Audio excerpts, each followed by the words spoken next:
Kingston, Jamaica. Stephanie Primary School. September 12, 1958. 3:15 p.m. 13-year-old Nisa Robert Marley sat outside the headmaster's office, clutching a battered acoustic guitar. His school uniform was worn, too small, patched in places where his mother had carefully stitched it back together. His bare feet were dusty from the long walk to school. The guitar, though, was different, clean, polished, cared for, loved. Mr. Winston Thompson, the school's music teacher, stood over him.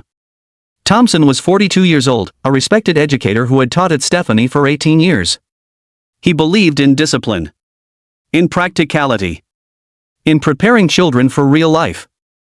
And in Thompson's view, real life did not include music as a career. Nisa, Mr. Thompson said sharply. This is the third time this week I've caught you playing that guitar during class time. Bob looked up. Sir, I finished my work. I was just practicing until. Practicing what? Thompson cut in. Wasting your time. You're 13 years old.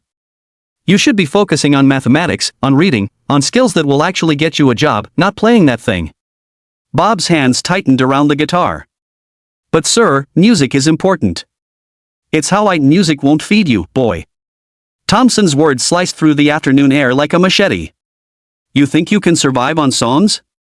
You think anyone's going to pay you to play guitar? You're from Trenchtown. You're poor. You need a real job. Carpentry. Welding. Something that puts food on the table. Bob felt tears burning behind his eyes but refused to let them fall. My mother says music can change the world. Thompson laughed. It wasn't kind. Your mother is a dreamer. And dreamers starve. I'm trying to save you from wasting your life. Put that guitar away. Focus on your studies. Forget this fantasy. Bob stood slowly. Sir, with respect, I can't. Can't or won't? Both, sir. Thompson's expression hardened. Then you'll fail. You'll end up just like every other boy from Trenchtown who thought he was special. Poor. Hungry. Broken. And when you're begging for food in the streets, remember that I warned you. Music won't feed you. Bob walked out of that office carrying his guitar, and those words, like a stone pressing against his chest. That night, Bob told his mother what Mr. Thompson had said. Said Ella Booker held her son and spoke softly, baby, some people can't see past tomorrow. They think survival is the only goal. But you and me, we know there's more. We know music is how you speak, how you breathe. Don't let anyone take that from you. Bob never forgot Mr. Thompson's words. But he never stopped playing. 20 years later, everything had changed. Kingston, Jamaica. National Stadium. July 4, 1978. 11:30 p.m. Bob Marley had just performed in front of 35,000 people. The One Love Peace concert, the largest show in Jamaican history. Bob had brought political rivals together on stage, united a divided nation, and proven that music could change the world. After the concert, Bob walked through the streets of Kingston. He often did, refusing security, wanting to stay connected to where he came from. At 2 a.m., Bob passed an alley near Parade. He noticed a man sleeping on cardboard, thin, weathered, aged far beyond his years. Something about the man's face felt familiar. Bob stopped. Looked closer. And recognized him. Mr. Winston Thompson, the teacher who told him music wouldn't feed him, now homeless, starving, sleeping in an alley. Bob stood there for a long moment.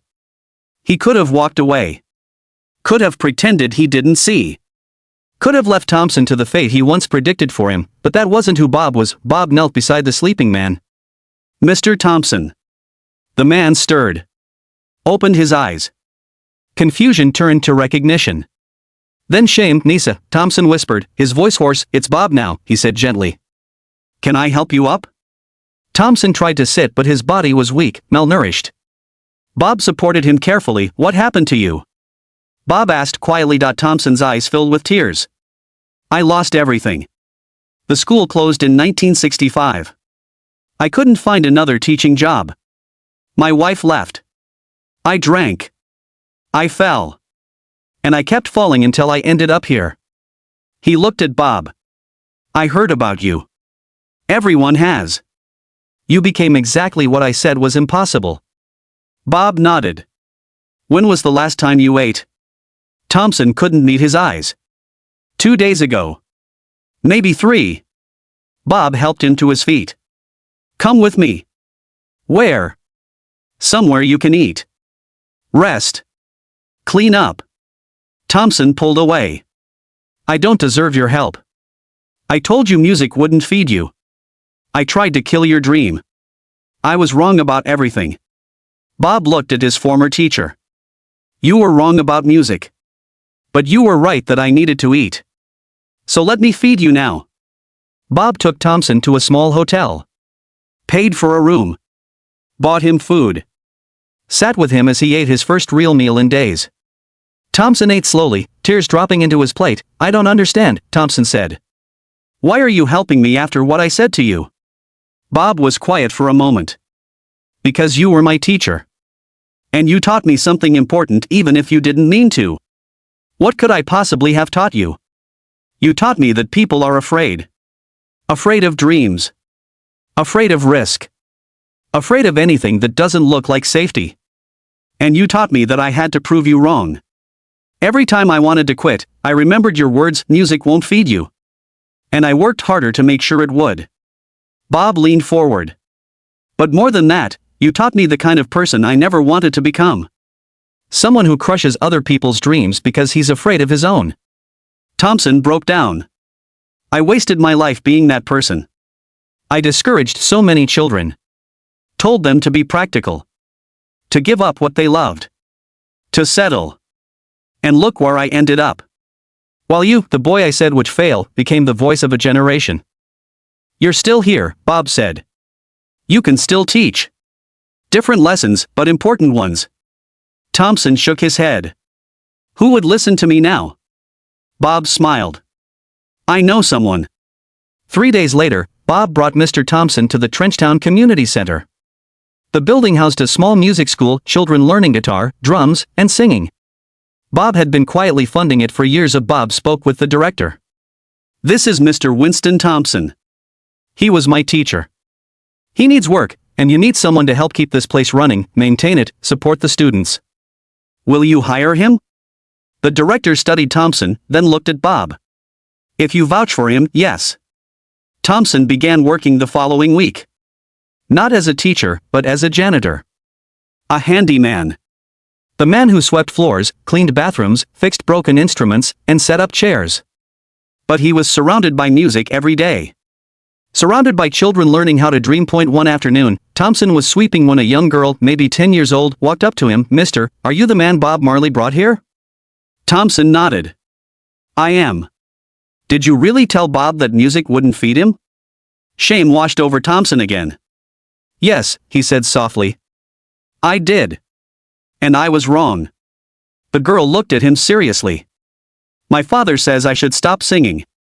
He says I should focus on school, get a real job. Says music is a waste of time. Thompson set his broom aside and knelt so he was eye level with her. Can I tell you something? She nodded. I spent 18 years as a teacher telling children like you to give up their dreams.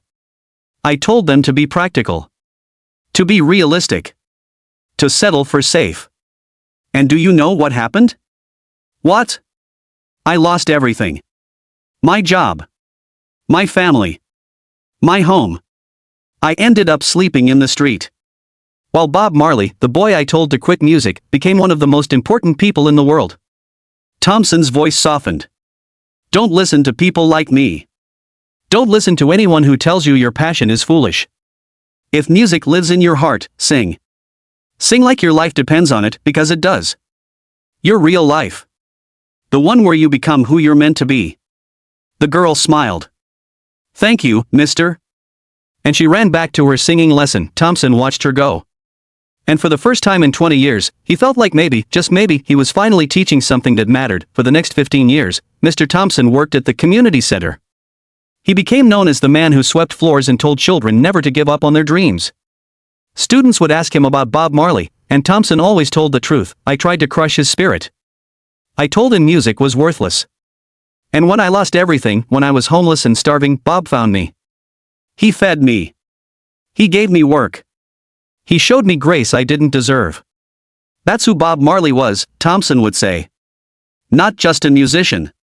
A man who forgave the people who hurt him and gave them second chances. In 1993, Thompson's health began to fail. He was 77 years old. He had lived 15 years longer than he would have without Bob's intervention. On his deathbed, Thompson wrote a letter. He handed it to the community center director. "When I die," he said, "please make sure this reaches the Marley family." Winston Thompson passed away on August 3, 1993. The letter was delivered to Ziggy Marley. It read to the Marley family, "My name is Winston Thompson. I was Bob's teacher at Stephanie Primary School in 1958. I told your father that music wouldn't feed him. I told him to give up his dream. I told him he would fail. I was wrong about everything. Bob proved me wrong by becoming the greatest musician Jamaica ever produced. But more importantly, he proved me wrong by showing grace. In 1978, Bob found me homeless and starving in an alley. Instead of walking past, instead of letting me suffer the fate I predicted for him, Bob helped me. He fed me. He housed me. He gave me work for 15 years. I worked at the Trenchtown Community Center that Bob funded. Every day, I tried to undo the damage I had done. I told children to dream. To pursue their passions. To never listen to people like me, people too afraid to believe in anything beyond survival. I don't deserve forgiveness. But I want the Marley family to know that Bob changed my life twice. Once by proving me wrong.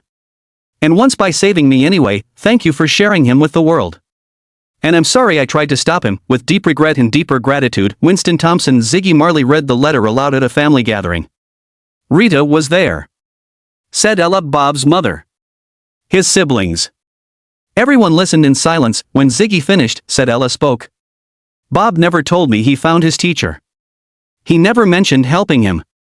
Rita smiled gently. "That was Bob. He didn't help people for recognition. He helped because that's who he was." Ziggy folded the letter carefully. "This should be at the museum. People should know this story." Today, Winston Thompson's letter is displayed at the Bob Marley Museum in Kingston. Beside it is a photograph of the Trenchtown Community Center and a plaque that reads, Mr. Winston Thompson told young Bob Marley that music wouldn't feed him.